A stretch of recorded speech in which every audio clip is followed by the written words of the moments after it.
రాజ్యసభ సభ్యులు అనిల్ కుమార్ యాదవ్ గారు ఏ విధంగా మాట్లాడారో చూశారు. ఇదే ప్రెస్ కాన్ఫరెన్స్ నీ గురించే చేసింది, కానీ ఒక మాట అయినా అన్నాడా? నీ భాష మాట్లాడిండా? ఒకవేళ నీ భాషనే మేము మాట్లాడదలుచుకుంటే అరే బేవ్కూఫ్, అరే బేకార్గా, అరే గుండుగా, అరే చెత్త నా కొడుక, అరే సన్నాసి, అరే ఎదవ, ఇవన్నీ కూడా మాటలు మాకు వస్తాయి, రావని కాదు. కానీ మాకు సంస్కారం అడ్డొస్తుంది. I can be more filthier than you mister Arvind. Language ఇంకా భయంకర. నీకైనా బండ బూతులల్లా మనం కాంపిటీషన్, బూతుల కాంపిటీషన్ పెట్టుకుందామంటే నాకు తెలిసి నేనే గెలుస్తానేమో అరవింద్ నీ పైన. కానీ మనము సమాజంలో ఒక పెద్ద మనుషుల్లాగా మనల్ని సమాజం గౌరవిస్తున్నది. ఆ సమాజానికి మనం రోల్ మోడల్గా ఉండాలా? మనం ఏ భాషనైతే వాడుతున్నామో, ఏ నడవడైతే అంటే ఏ విధంగా నడుస్తున్నామో, ఏ విధంగా మన బాడీ లాంగ్వేజ్ ఉందో, ఏ డ్రెస్సులు వేసుకుంటున్నామో, ఏ భాష మాట్లాడుతున్నామో, ఇవన్నీ కూడా యువత, ఈ సమాజం అనుసరిస్తుంది. They will follows. మనం చెడ్డగా ఉంటే వాళ్ళు చెడు దారిలో పోతారు. మన మంచి పద్ధతులు చెప్తే వాళ్ళు మంచి దారిలో పోతారు. కానీ నువ్వేం చెప్తున్నావు ఈ సమాజానికి? ఒక పార్లమెంట్ సభ్యుడిగా ఆ నీచమైన భాష వాడచ్చా? ఇప్పుడే మా అనిల్ గారు మా పక్కనే ఉన్నాడు, నా మిత్రుడు. ఎంత రాజ్యసభ సభ్యుడిగా నీ తోటి ఎంపీయే కదా, ఆయన ఎట్లా మాట్లాడుతున్నావు, నువ్వెట్లా మాట్లాడుతున్నావు? అహంకారం నెత్తికెక్కింది, కళ్ళు నెత్తికెక్కినాయి, కళ్ళు కనబడతలే, నీకు కింద నేల కనబడతలే. డబ్బు అహంకారం, పదవి అహంకారం. ఎవరిని దూషిస్తున్నావు? ఒక పిసిసి అధ్యక్షుడు బీసీ సామాజిక వర్గం నుంచి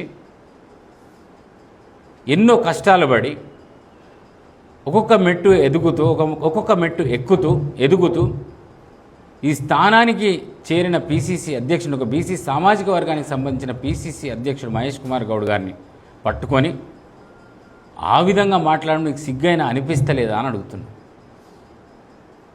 ఆ భాష కరెక్టేనా? నీ వయస్సులో నీకన్నా 10 ఏళ్ళు పెద్దోడు, నాకు తెలిసి 10-15 సంవత్సరాలు పెద్దోడు. ఆ విధంగా మాట్లాడచ్చా అరవింద్? అది పద్ధతేనా నువ్వు మాట్లాడేది? అంత నీచమైన భాష వాడచ్చా ఒకరిపైన?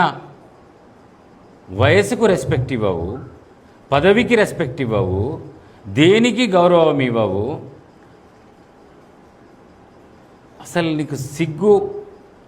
నీకు సిగ్గైనా అనిపిస్తలేదు? ఒక పార్లమెంట్ సభ్యుడిగా పార్లమెంట్ లోపలికి వెళ్ళడానికైనా కానీ ఈ భాష వాడి లోపలికి ఎట్లా వెళ్తున్నావో మరి పక్కనున్న వాళ్ళు చూస్తారు కదా, మరి మనం ఈ భాష మాట్లాడుతున్నాం కదా, వాళ్ళు ఏమనుకుంటారో అని చెప్పేసి కనీసం ఇంకిత జ్ఞానం లేదా?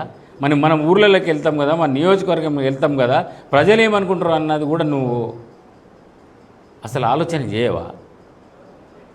సిగ్గు లేదా నీకు? బుద్ధి రాదా? మేమే నీ భాష మాట్లాడితే ఎట్లుంటుంది? గుండుగా అని మాట్లాడితే ఎట్లుంటుంది?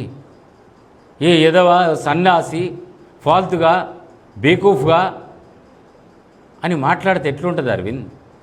ఊహించుకో, నేను అదే భాష నేను ఇట్లనే తిట్టినా అనుకో, నీకేమనిపిస్తుంది?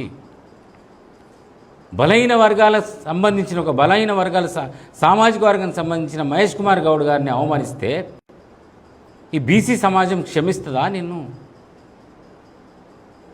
లేక ఈ తెలంగాణలో ఒక బీసీ పార్టీ అధ్యక్షుడైనందుకు మనం గర్వపడాలి.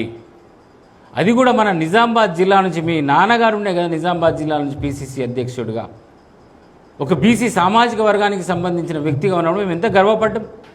మీ నాన్నగారి గురించి, డి శ్రీనివాస్ గారి గురించి ఎంత గర్వపడ్డాం. అరే మా వాడు పిసిసి అధ్యక్షుడు అయినని అప్పుడు చాలా గొప్పగా మాట్లాడుకునేవాళ్ళం. ఇవాళ అదే జిల్లాకు సంబంధించిన వ్యక్తి అయితే ఆయన ఒక పిసిసి అధ్యక్ష పదవి హోదాలో ఉన్నప్పుడు మనం ఎంత గౌరవించుకోవాలా? పార్టీలు వేరు కావచ్చు, విమర్శలు చేయొచ్చు, చేయొద్దని ఎవరు అనట్లే. కానీ దానికి లిమిట్ ఉంటుంది, దానికి హద్దు ఉంటుంది. మర్యాదగా గౌరవంగా విమర్శించాలి. మీ నాన్నగారి గురించి ఇక చెప్పుకుంటే చాలా మంచోడు. ఆయన పిసిసి అధ్యక్షుడు అయిన తర్వాత, ఆ పదవి అధిరోహించిన తర్వాత ఒక ఇంటర్వ్యూలో ఆయన కళ్ళకి నీళ్లు పెట్టుకున్నాడు. నేను ఈ స్థాయికి వచ్చినా కానీ నా బ్యాక్గ్రౌండ్ చెప్పక తప్పదు. మా అమ్మగారు, మా తల్లి